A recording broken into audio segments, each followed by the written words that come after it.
ఆంధ్రప్రదేశ్ తెలంగాణ రాష్ట్రాల్లో టెట్ డిఎస్సికి సన్నద్ధమవుతున్నటువంటి ప్రియమిత్రులందరూ కూడా నా హృదయపూర్వకమైనటువంటి నమస్కారాలు. నేను మీ డాక్టర్ జేఎస్ ప్రియుడు. ప్రేమైన మిత్రులారా, మన గత క్లాస్లో జ్ఞానాత్మక రంగము, భావావేశ రంగము, మానసిక చలనాత్మక రంగాల గురించి డిస్కస్ చేసుకుంటూ జ్ఞానాత్మక రంగంలో ఉపాధ్యాయుడు సాధించాల్సినటువంటి ప్రధానమైనటువంటి లక్ష్యాలు జ్ఞానము, అవగాహన, వినియోగం, వాటికి సంబంధించినటువంటి స్పష్టీకరణ నేర్చుకున్నాం. అలాగే భావావేశ రంగంలో అభిరుచి, వైఖరి, ప్రశంస, వాటికి సంబంధించినటువంటి స్పష్టీకరణని చాలా క్లారిటీగా వివరణతో నేర్చుకోవడం జరిగింది.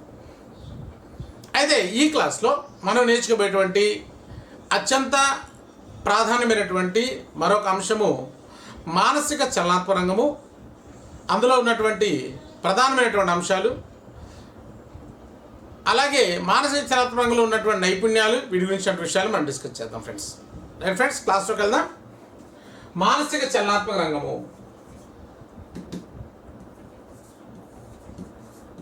మానసిక చలనాత్మక రంగము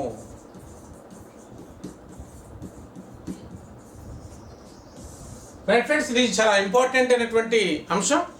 తప్పనిసరిగా మనకి సెకండ్ చాప్టర్ నుంచి 5 బిట్లు అవడానికి అవకాశం ఉంది. చాలా జాగ్రత్తగా అర్థం చేసుకోవాలి ఫ్రెండ్స్. మానసిక చలనాత్మక రంగం, దీన్నే మనము సైకోమోటర్ డొమైన్ అని చెప్పేసి అంటాం. Psychomotor domain, psychomotor domain, psychomotor domain అని చెప్పేసి అంటాం. రైట్. అదే ఈ మానసిక చలనాత్మక రంగం అంటే ఇది ప్రధానంగా ఆలోచనలకు, ఆచరణకు సంబంధించినటువంటి రంగం. ఇది ఆలోచనలకి అలాగే ఆచరణకు మధ్య సమన్వయాన్ని కలిగించేటువంటి రంగమే ఈ మానసిక చలనాత్మక రంగం అనేది. ఆలోచనలకు, ఆచరణకు మధ్య సమన్వయం, ఆలోచనలకు,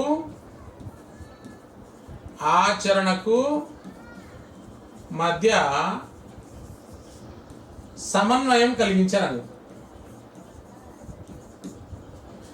ఇది శారీరక కదలికలకు సంబంధించిన రంగం. శారీరక కదలికలకు సంబంధించిన రంగం.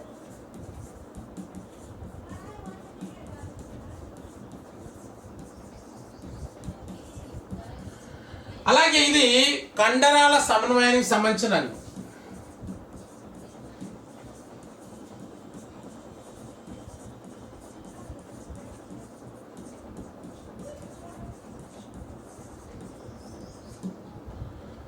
మన ఆలోచనలను, మన భావాలను బహిర్గతం చేసేటువంటి రంగం. మన ఆలోచనలని, మన భావాలని బహిర్గతం చేసేటువంటి రంగం ఏదంటే మానసిక చలనాత్మక రంగం అని చెప్పి చెప్పుకోవచ్చు. ఇది ప్రధానంగా నైపుణ్యాలకు సంబంధించింది. దీంట్లో ప్రధానమైనటువంటి అంశం ఏంటంటే ప్రధాన అంశం ఏంటంటే నైపుణ్యము. ప్రధాన అంశం ఏంటంటే నైపుణ్యం, స్కిల్ అంట అన్నమాట. ప్రధాన అంశం ఏంటంటే స్కిల్. అడుగుతాడు, నైపుణ్యము ఏ రంగానికి సంబంధించినది? మానసిక చలనాత్మక రంగంలో అత్యంత ప్రధానమైనటువంటి లక్ష్యం ఏది? కండరాల సమన్వయానికి సంబంధించిన రంగం ఏది? ఆలోచనలకు, ఆచరణకు మధ్య సమన్వయం కల్పించేటువంటి రంగం ఏది? శారీరక కదలికలకు, కండరాలకు సంబంధించిన రంగం ఏది? మనిషి యొక్క ఆలోచనలను, మనిషి యొక్క భావాలను బహిర్గతపరిచేటువంటి రంగం ఏది? సో ఇవన్నీ కూడా మనకి ఎగ్జామినేషన్ పాయింట్ ఆఫ్ వ్యూలో ఇంపార్టెంట్ అయిన అంశాలుగా మనం గుర్తుపెట్టుకోవచ్చు ఫ్రెండ్స్. అయితే మన యొక్క ఈ మానసిక చలనాత్మక రంగం అనేది మనం ఆల్రెడీ ఒక బొమ్మ ద్వారా కూడా మనం తెలుసుకున్నాం. అంటే ఏంటి, ఒక బొమ్మ ద్వారా కూడా మనం తెలుసుకోవడం జరిగింది అంతకుముందు క్లాసెస్లో.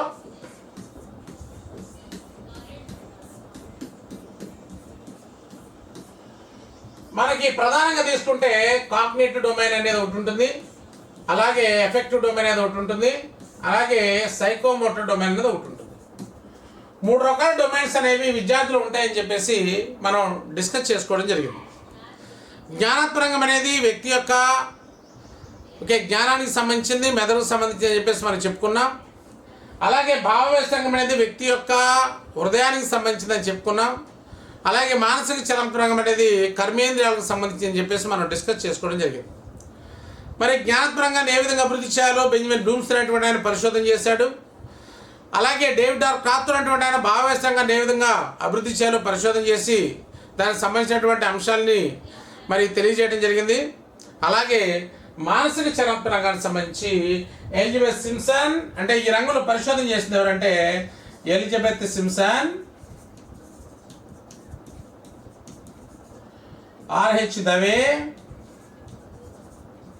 హౌరో అనేటువంటి ముగ్గురు విద్యావేత్తలు ఈ యొక్క రంగం గురించి పరిశోధన చేశారు. ఈ రంగంలో పరిశోధన చేస్తారు ఎట్లా ఈ స్కిల్స్ అనే వాటిని ఎలా మనం ఇంప్రూవ్ చేయాలి అనే దాని మీద వాళ్ళు పరిశోధన చేశారు. వాళ్ళ పరిశోధనలన్నీ కూడా వేరువేరుగా చేయడం జరిగింది. అంటే ఎలిజబెత్ సింప్సన్ పరిశోధన వేరుగా ఉంది, దవే పరిశోధన వేరుగా ఉంది, హౌరో పరిశోధన వేరుగా ఉంది. అయితే అమెరికన్ సైకలాజికల్ అసోసియేషన్ వారు ఆర్హెచ్ దవే ప్రవేశపెట్టినటువంటి ఏదైతే పరిశోధన చేసి కొన్ని లక్ష్యాలను ఏర్పాటు చేశాడో ఆ లక్ష్యాలను ప్రధానంగా పరిగణలో తీసుకున్న విషయాన్ని కూడా మనం డిస్కస్ చేశాం. అవి అనుకరణ అనుకరణ అనుకరణ హస్తలాఘవం, సునిశ్చితత్వం, సమన్వయం, సహజీకరణం అనేటువంటి 5 రకాల లక్ష్యాలనే ఉన్నాయి. అనుకరణ చూడండి, అనుకరణ, హస్తలాఘవం, సునిశ్చితత్వం, సమన్వయం, సహజీకరణ అనేటువంటి 5 రకాల లక్ష్యాలు ఉన్నాయి. ఈ 5 రకాల లక్ష్యాల సమన్వీకరణ ఫలితంగా ఏర్పడినటువంటి లక్ష్యమే నైపుణ్యం అనేది. ఈ 5 రకాల లక్ష్యాల సమన్వీకరణ ఫలితంగా ఏర్పడిన లక్ష్యమే నైపుణ్యం అనేది. అయితే ఈ మానసిక చలనాత్మక రంగంలో నైపుణ్యం అనేది చాలా ప్రధానమైనదిగా మనం చెప్పుకోవచ్చు. విద్యార్థులకి ఉపాధ్యాయుడు జ్ఞానాన్ని అభివృద్ధి చేయడమే కాకుండా, హృదయాన్ని అభివృద్ధి చేయడమే కాకుండా విద్యార్థులు కొన్ని రకాల నైపుణ్యాలను కూడా అభివృద్ధి చేయాలి. అయితే మనకి నైపుణ్యం అంటే ఏంటి? నైపుణ్యం అంటే ఏంటి? సో నైపుణ్యం అంటే ఒక పనిని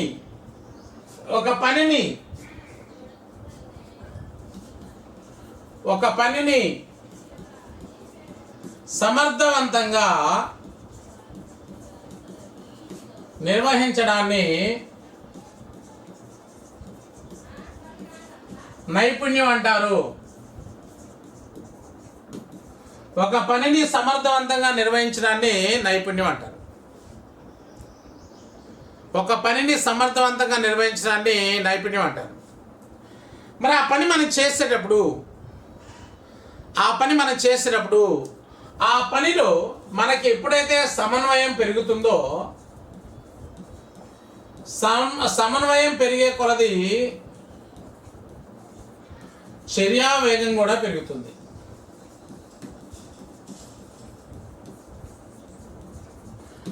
సమన్వయం పెరిగే కొలది చర్యా వేగం కూడా పెరుగుతుంది. అంటే మనం పనిని చేస్తూ చేస్తూ చేస్తూ వెళుతూ ఉన్నట్లయితే ఆ పనిలో వేగం రావడానికి అవకాశం అనేది ఉందన్నమాట.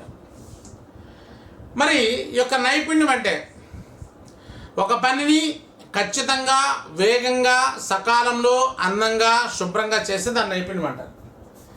ఒక పనిని ఖచ్చితంగా, వేగంగా, సకాలంలో, అందంగా, శుభ్రంగా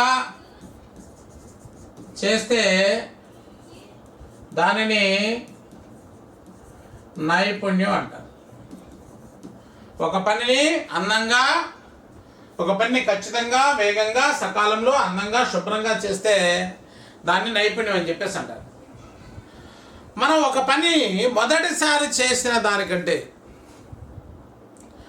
రెండవసారి దాన్ని వేగంగా చేసినట్లయితే, అంటే పని చేసే కొద్దీ దాని యొక్క వేగం పెరుగుతున్నట్లయితే ఆ పని చేసినటువంటి కాలం తగ్గుతున్నట్లయితే, వేగం పెరగాలి, కాలం తగ్గాలి. అలాంటి దాన్ని కూడా మనం నైపుణ్యం అని చెప్పేసి మనం చెప్పుకోవచ్చు. సాంఘిక శాస్త్ర ఉపాధ్యాయులుగా మనం అందరం కూడా విద్యార్థుల్లో కొన్ని రకాల నైపుణ్యాలు పెంపొందించాలి. ఏంటా నైపుణ్యాలు అని చెప్పేసి మనం తీసుకున్నట్లయితే దాన్ని కోర్తో మనం చెప్పుకోవచ్చు. డి రెమో అనేటువంటి కోడ్తో మనం చెప్పుకోవచ్చు. డి రెమో అంటే డి అంటే ఏంటంటే డ్రాయింగ్ స్కిల్. దీన్ని మనం చిత్రలేఖన నైపుణ్యం అంటాం. చిత్రలేఖన నైపుణ్యం. రెండోది మ్యానిపులేటింగ్ స్కిల్. మ్యానిపులేటింగ్ స్కిల్ దీన్ని హస్తలాఘవ నైపుణ్యం అంటాం.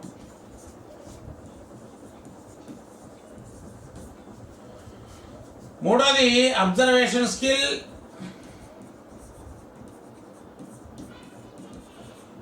దీన్ని పరిశీలన నైపుణ్యం అంటాం. నాలుగవది ఎక్స్ప్రెషన్ స్కిల్.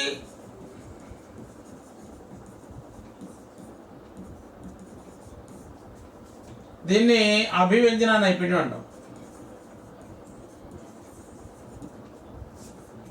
ఐదవది రిపోర్టింగ్ స్కిల్.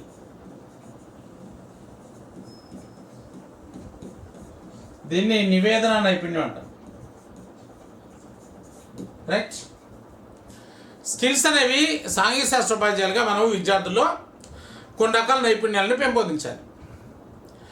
ఏంటి నైపుణ్యాలు అంటే దీన్ని ఒక కోడ్తో చెప్పుకోవచ్చు. డి రెమో అనేటువంటి కోడ్తో మనం చెప్పుకోవచ్చు. డి అంటే drawing skill, manipulating skill, observation skill, expression skill, reporting skill అని చెప్పి చెప్పుకోవచ్చు. డ్రాయింగ్ స్కిల్ అంటే చిత్రలేఖన నైపుణ్యం, మ్యానిపులేటింగ్ స్కిల్ అంటే హస్తలాఘవ నైపుణ్యం, అబ్జర్వేషన్ స్కిల్ అంటే పరిశీలన నైపుణ్యం, ఎక్స్ప్రెషన్ స్కిల్ అంటే అభివ్యంజన నైపుణ్యం, రిపోర్టింగ్ స్కిల్ అంటే నివేదన నైపుణ్యం. ఇంకోటి కూడా రాసుకోవచ్చు మనం, రీడింగ్ స్కిల్ అని కూడా రాసుకోవచ్చు. రీడింగ్ స్కిల్ చదివే నైపుణ్యం. ఇక్కడ చిత్రలేఖన నైపుణ్యంలో చిన్న కీవర్డ్ చెప్తాను. గీస్తాడు. హస్తలాఘవ నైపుణ్యంలో చేస్తాడు. పరిశీలన నైపుణ్యంలో చూస్తాడు. అభివ్యంజన నైపుణ్యంలో చెప్తాడు. నివేదన నైపుణ్యంలో రాస్తాడు. చదివే నైపుణ్యంలో చదువుతాడు. సో 6 రకాల అంశాలు ఉండే దీంట్లో.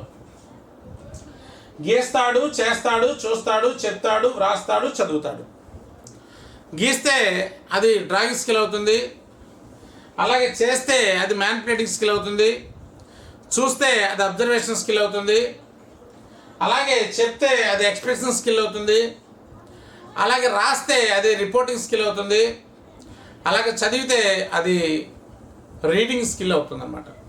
సాంఘిక శాస్త్ర ఉపాధ్యాయులుగా పిల్లలకు, విద్యార్థులకి తరగతి గదిలో ఇలాంటి నైపుణ్యాల్ని మనం పెంపొందించడానికి ఉపాధ్యాయులుగా మనం ప్రయత్నం చేయాలి.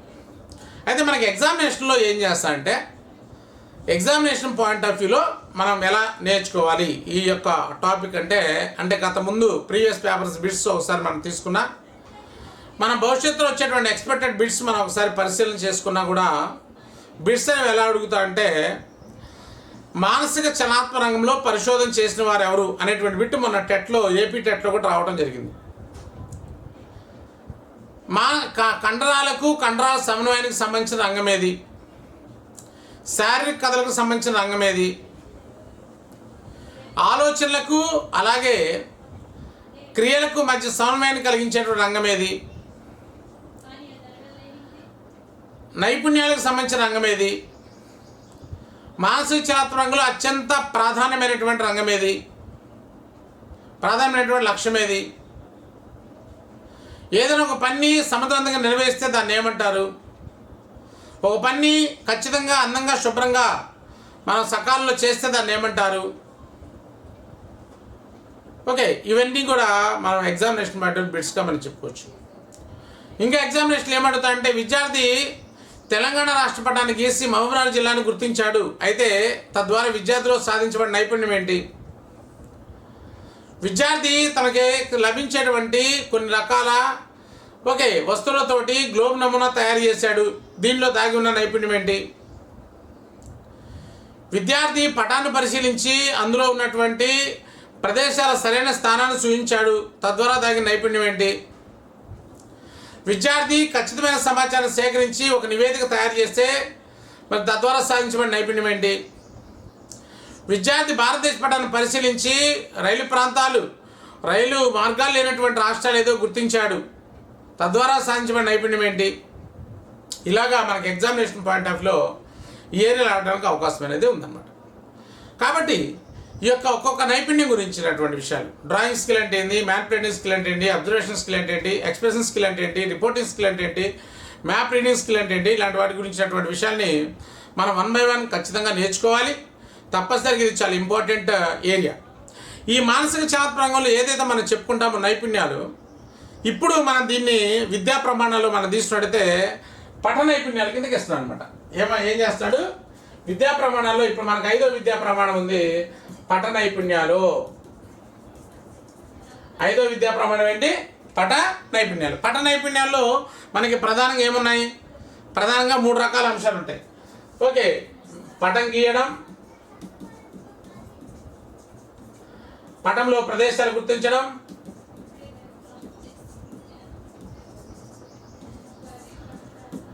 అలాగే పటాన్ని చదవడం. పటం గీయడం, పటంలో ప్రదేశాలు గుర్తించడం, అలాగే పటాన్ని చదవడం అనేటువంటి 3 రకాల అంశాలు ఉంటాయి అన్నమాట. పటము అన్నాడంటే పటం గీయమన్నా, పటంలో ప్రదేశాలు గుర్తించమన్నా, ఓకే, పటాన్ని చదవమన్నా, పటం గీయమన్నా, వస్తువులు తయారు చేయమన్నా, ఓకే, ఇలాంటి అంశాలు మొత్తం కూడా పటానికి సంబంధించిన అంశాలన్నీ కూడా మనం దేని కిందగా చెప్పుకోవచ్చు అంటే స్కిల్ అనే దాని కిందగా మనం చెప్పుకోవడానికి అవకాశం అనేది ఉందన్నమాట. స్కిల్ లేక నైపుణ్యంగా మనం చెప్పుకోవచ్చు అన్నమాట. ఈ నైపుణ్యాలు మనకు అనేక రకాలుగా ఉంటాయి, దాని గురించిన విషయాలు మనం నేర్చుకోవాలి. ఫస్ట్ మనము నేర్చుకున్నటువంటి నైపుణ్యం ఏంటంటే డ్రాయింగ్ స్కిల్ అనేది. ఏంటి? Drawing skill. రైట్, చూడండి, డ్రాయింగ్ స్కిల్, దీన్నే మ్యాప్ డ్రాయింగ్ స్కిల్ అని చెప్పేసి అంటాం. డ్రాయింగ్ స్కిల్ అంటే చిత్రలేఖన నైపుణ్యం అని చెప్పి చెప్పొచ్చు అనమాట. చిత్రలేఖన నైపుణ్యం అంటే డ్రాయింగ్ స్కిల్ అంటే ఎలా ఉంటుందంటే ఒకసారి చూడండి, వివిధ రకాల చిత్రాలను, పటాలను, మ్యాప్లను, చూడండి ఇక్కడ చిత్రాలను, పటాలను, మ్యాప్లను గీసి భాగాలను గుర్తించడంలో నైపుణ్యాలను పటాలు గీయడంలో నైపుణ్యాలు అంటారు. చాలా జాగ్రత్తగా అర్థం చేసుకోవాలి. ఏమేం గీయచ్చు అంటున్నాడు? చిత్రాలు గీయచ్చు అంటున్నాడు, పటాలు గీయచ్చు అంటున్నాడు, మ్యాప్లు గీయచ్చు అంటున్నాడు. ఇలాగా పటం గీయడమే కాకుండా పటంలో ప్రదేశాలు గుర్తించడం కూడా చాలా ఇంపార్టెంట్ అన్నమాట. ఫర్ ఎగ్జాంపుల్ ఇక్కడ విద్యార్థి ఓకే భారతదేశ పటాన్ని గీసాడు అనుకుందాం. ఓకే, భారతదేశ పటాన్ని గీసాడు. భారతదేశ పటాన్ని గీసి హైదరాబాద్ను గుర్తించాడు అనుకుందాం. ఓకే, సో ఇలాగా విద్యార్థి పటం గీసి పటంలో భాగాలు గుర్తించినట్టయితే దాన్ని ఏమంటామంటే మనము చిత్రలేఖ నైపుణ్యం అని చెప్పేసి అంటాం. దీంట్లో పటాలు గీయచ్చు, పటంలో ప్రదేశాలు గుర్తించవచ్చు, లేదా రెండోది చిత్రాలు గీయచ్చు అనమాట. రెండోది చిత్రాలు గీయటం అంటే బొమ్మలు గీయటం. చిత్రాలు గీయటం, బొమ్మలు గీయటం కూడా సౌర కుటుంబాన్ని తెలియజేసేటువంటి చిత్రం గీయండి, అంబేద్కర్ చిత్రాన్ని గీయండి. ఇలాంటి చిత్రాలు గీయటం కూడా, చిత్రాలు గీయటం కానీ పటాలు గీయటం కానీ ఇవన్నీ కూడా దేని కిందకి వస్తాయంటే మనకి డ్రాయింగ్ స్కిల్ కదా. అదే ఒకసారి చూడండి, వివిధ రకాల చిత్రాలు, పటాలు, మ్యాప్లను గీసి భాగాలు గుర్తించడంలో నైపుణ్యాలని పడాలి. ఇది ఎగ్జాంపుల్ కూడా ఇచ్చాను చూడండి. విద్యార్థులు ఆంధ్రప్రదేశ్ పటంలో వివిధ జిల్లాల్లో అడవులు విస్తరించి ఉండే ప్రాంతాలు గుర్తిస్తారు. భారతదేశ పటంలో బంగారం లభించేటువంటి ప్రాంతాలను విద్యార్థి గుర్తించాడు. ప్రపంచ పటంలో వజ్రం లభించేటువంటి దేశాలను గుర్తించాడు. ఇలాగా విద్యార్థి పటం గీసినా, పటంలో భాగాలు గుర్తించినా ఇవన్నీ కూడా దేని కిందకి వస్తాయంటే మనకి పటం నైపుణ్యం. ఎగ్జాంపుల్ 2 కూడా చూడండి. విద్యార్థులు తెలంగాణ రాష్ట్ర పటంలో మహబూబ్నగర్ జిల్లాను గుర్తిస్తారు. విద్యార్థులు భారతదేశ పటాన్ని గీస్తారు. విద్యార్థి భారతదేశ పటాన్ని గీసినా, పటంలో ప్రదేశాలు గుర్తించినా, ఓకేనా, ఇలాంటివన్నీ కూడా బొమ్మలు గీసినా ఇలాంటివన్నీ కూడా దేని కిందకి వస్తాయంటే డ్రాయింగ్ స్కిల్ కింద. అందుకే దీంట్లో అన్నీ కూడా గీస్తాడు. ఓకే, గీయటం, గుర్తించడం అనేవి ఉంటాయి అన్నమాట. గీయటం, అలాగే దాంట్లో ప్రదేశాలని గుర్తించడం అనేది రెండు కూడా ఉంటుందన్నమాట. గీయటం, గుర్తించడం అనే రెండు అంశాలు ప్రధానంగా దీంట్లో ఉంటాయి. అయితే ఈ యొక్క డ్రాయింగ్ స్కిల్లో కొన్ని స్పష్టీకరణలు ఉన్నాయన్నమాట. విద్యార్థి పటాన్ని ఖచ్చితంగా గీస్తాడు. అలాగే విద్యార్థి పటంలో ప్రదేశాలను సాపేక్షతో గీస్తాడు. విద్యార్థి పటాన్ని అందంగా గీస్తాడు. విద్యార్థి పటంలో ప్రదేశాలు ఎంత మేరకు ఉన్నాయో అంత మేరకే గీయగలుగుతాడు. విద్యార్థి పటాన్ని వేగంగా గీస్తాడు. ఇలాంటివన్నీ కూడా దీనికి ఉన్నటువంటి స్పష్టీకరణగా మనం చెప్పుకోవచ్చు. రైట్, మరి దానికి ఉన్నటువంటి స్పష్టీకరణ ఒకసారి చూద్దాం. మ్యాప్ డ్రాయింగ్ స్కిల్లో స్పష్టీకరణలో విద్యార్థులు పటాలను ఖచ్చితంగా గీస్తాడు. విద్యార్థి పటాన్ని ఏదైనా ఒక పని విద్యార్థి ఖచ్చితంగా, వేగంగా, సకాలంలో, అందంగా చేసినట్లయితే దాన్ని నైపుణ్యం అంటాం. విద్యార్థి భారతదేశ పటాన్ని ఖచ్చితంగా గీశాడు. విద్యార్థి తెలంగాణ రాష్ట్ర పటాన్ని విద్యార్థి ఖచ్చితంగా గీశాడు. విద్యార్థి ఆంధ్రప్రదేశ్ రాష్ట్ర పటాన్ని విద్యార్థి ఖచ్చితంగా గీశాడు. ఇలాగ విద్యార్థి పటం గీశాడంటే అది దేనికి సంబంధించిందంటే మ్యాప్ డ్రాయింగ్ స్కిల్కి సంబంధించిందిగా చెప్పుకోవచ్చు. రెండవదిగా తీసుకుంటే విద్యార్థులు గీసిన పటం ఖచ్చితంగా అన్ని లక్షణాలు, భాగాలు కలిసి ఉండేటట్లుగా గీస్తాడు. అంటే ఆ పటంలో రాష్ట్రాలు కావచ్చు, ఆ పటంలో జిల్లాలు కావచ్చు, ఎంత మేరకు ఉన్నాయో, ఎక్కడెక్కడ ఉన్నాయో, ఏ రాష్ట్రం పక్కన ఏ రాష్ట్రం ఉందో, ఏ జిల్లా పక్కన ఏ జిల్లా ఉందో అలాగా ఖచ్చితంగా గీయటం జరుగుతుంది. ఆ విధంగా గీసిన అలాగే విద్యార్థులు చిత్రాలను, పటాలను, మ్యాప్లను చక్కగా, అందంగా, శుభ్రంగా గీస్తారు. పటంలో, మ్యాప్లో సహజత్వం దెబ్బతినకుండా వాటి భాగం ఎంత నిష్పత్తిలో ఉండాలో అంతే నిష్పత్తిలో గీస్తాడు. అంటే ఫర్ ఎగ్జాంపుల్ ఇక్కడ మనం తీసుకున్నట్టయితే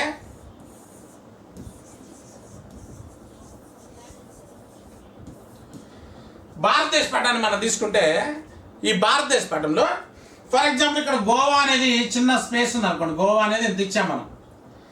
అలా కాకుండా ఇలా తీసామనుకోండి, ఎంత ప్లేస్ ఇచ్చామనుకోండి, మరి అప్పుడు సరిపోతుందా? ఇక్కడ ఇచ్చినటువంటి పాయింట్ ప్రకారం పటంలో, మ్యాప్లో సహజత్వం దెబ్బతినకుండా వాటి భాగం ఎంత నిష్పత్తిలో ఉండాలో అదే నిష్పత్తిలో గీస్తాడు. గోవా అనేటువంటి దానికి ఎంత స్పేస్ ఇవ్వాలి అంతే స్పేస్లో మనము కరెక్ట్గా ఆ ప్రదేశాన్ని గీసినప్పుడు మాత్రమే మన మ్యాప్ అనేది అందంగా, శుభ్రంగా రావడానికి అవకాశం అనేది ఉందన్నమాట. అలాగే ఐదవదిగా విద్యార్థులు చిత్రాలను, పటాలను, మ్యాప్లను నిర్ణీత కాలంలో తగినంత వేగంతో గీస్తారు. ఖచ్చితంగా గీస్తాడు, వేగంగా గీస్తాడు, అందంగా గీస్తాడు, శుభ్రంగా గీస్తాడు. ఓకే, ప్రదేశాల సాపేక్షతను బట్టి గీస్తాడు. ఓకే, ప్రదేశాలు ఎంత మేరకు ఉండాలో, ఎంతెంత సైజు ఉండాలో అంత మేరకు గీయటం జరుగుతుంది. ఈ విధంగా విద్యార్థి గీసేటువంటి నైపుణ్యాలను విద్యార్థులు మనం పెంపొందించినట్టయితే విద్యార్థులు మరి చిత్రలేఖన నైపుణ్యం అనేది అభివృద్ధి చెందినట్టుగా మనము భావించవచ్చు. చిత్రలేఖన నైపుణ్యంలో విద్యార్థి చిత్రాలు గీయటం, పటాలు గీయటం, పటంలో ప్రదేశాలు గుర్తించడం, అందంగా గీయటం, సాపేక్షంగా గీయటం, ఓకే, శుభ్రంగా గీయటం, తగినంత రీతిలో గీయటం, ఓకేనా, ఓకే, దాని యొక్క సహజత్వాన్ని దెబ్బతినకుండా గీయటం, ఇవన్నీ కూడా మనకి నైపుణ్యాలు మనం చెప్పుకోవచ్చు అనమాట. అర్థమైందండి? చిత్రలేఖన నైపుణ్యంలో విద్యార్థి గీస్తాడు. ఏం గీస్తాడు? పటాలు గీస్తాడు, చిత్రాలు గీస్తాడు, ఓకే, మ్యాప్లను గీస్తాడు, పటంలో లేక మ్యాప్లో ప్రదేశాలను గుర్తిస్తాడు, చిత్రంలో భాగాలను గుర్తిస్తాడు, ఓకే, పటాన్ని అందంగా గీస్తాడు, పటాన్ని శుభ్రంగా గీస్తాడు, సాపేక్షతో గీస్తాడు. ఓకే, ఇలాంటివన్నీ కూడా పదాలన్నీ కూడా మనం ఉపయోగించవచ్చు, వాక్యాలను కూడా ఉపయోగించవచ్చు. దీన్ని మన డ్రాయింగ్ స్కిల్ అంటే డ్రాయింగ్ స్కిల్ మనకు ఒక కోడ్ చెప్పాను. ఏంటి ఆ కోడ్? ఏంటి? గీస్తాడు. ఏంటి ఆ కోడ్? గీస్తాడు. ఏం గీస్తాడు? పటాలు గీస్తాడు, మ్యాప్లు గీస్తాడు. ఇవన్నీ కూడా విద్యార్థి చేస్తే విద్యార్థులు ఇలాంటి నైపుణ్యాన్ని మనం పెంపొందించినట్టయితే దాన్ని ఏమంటామంటే చిత్రలేఖన నైపుణ్యం అని చెప్పేసి అంటాం. రైట్, అర్థమైందండి ఫ్రెండ్స్? రెండవ నైపుణ్యం ఏంటంటే హస్తలాఘవ నైపుణ్యాలు. హస్తం అంటే ఏంటి? చేతులు అనమాట. హస్తాలు, చేతులు చేతివేళ్ల సమన్వయంతో, అంటే ఏదైనా ఒక పని మనం చేయాలంటే రెండు చేతులు కావాలి. ఒక చేతితో మనం ఒక పని చేయలేం. ఒక ప్రయోగం చేయాలంటే, ఓకే, ఒక వస్తువును తయారు చేయాలంటే తప్పనిసరిగా రెండు చేతులు మనకు కావాలి. చేతులు చేతివేళ్ల సమన్వయంతో చేసేటువంటి నైపుణ్యాలని హస్తలాఘవ నైపుణ్యాలు అని చెప్పేసి అంటారు. చేతులు చేతివేళ్ల సమన్వయీకరణతో చేసేటువంటి పనులను హస్తలాఘవ నైపుణ్యాలు అని చెప్పేసి అంటారు.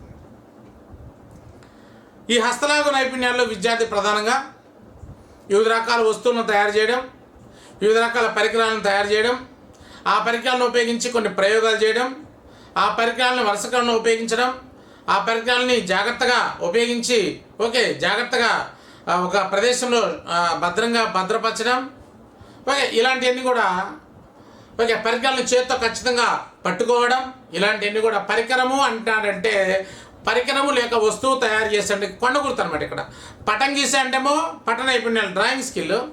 పరికరాలు వస్తువులు తయారు చేశాడు అంటే నమూనాలు తయారు చేశాడు ఏంటంటే అది దేనికి సంబంధించింది అంటే హస్తలాఘవ నైపుణ్యాలకు సంబంధించింది అనమాట. మరి హస్తలాఘవ నైపుణ్యాలు అంటే ఏందో చూద్దాం. మ్యానిపులేటింగ్ స్కిల్ అని చెప్పేసి అన్నా. రెండోది మ్యానిపులేటింగ్ స్కిల్. చూడండి, వివిధ వస్తువులను తగు జాగ్రత్తగా వాడే నిర్వహణ నైపుణ్యాన్ని హస్తలాఘవ నైపుణ్యాలు అంటారు అన్నమాట. వివిధ వస్తువులను జాగ్రత్తగా వాడే నైపుణ్యాలు అని చెప్పేసి అంటున్నాడు. లేకపోతే మనం చెప్పుకున్నాం, చేతివేళ్ల సహకారంతో చేసే నైపుణ్యాన్ని హస్తలాఘవ నైపుణ్యాలు అంటారు. చేతివేళ్ల సహకారంతో చేసే నైపుణ్యాన్ని హస్తలాఘవ నైపుణ్యాలు అని చెప్పేసి అంటారు అన్నమాట. మ్యానిపులేటింగ్ స్కిల్ వివిధ రకాల వస్తువుల్ని పరికరాలని వాడేటువంటి నిర్వహణ నైపుణ్యాన్ని మనము మ్యానిపులేటింగ్ స్కిల్ అంటారని చెప్పేసి కూడా ఇక్కడ రెండు రకాలుగా ఇవ్వటం జరిగింది. అంటే ఈ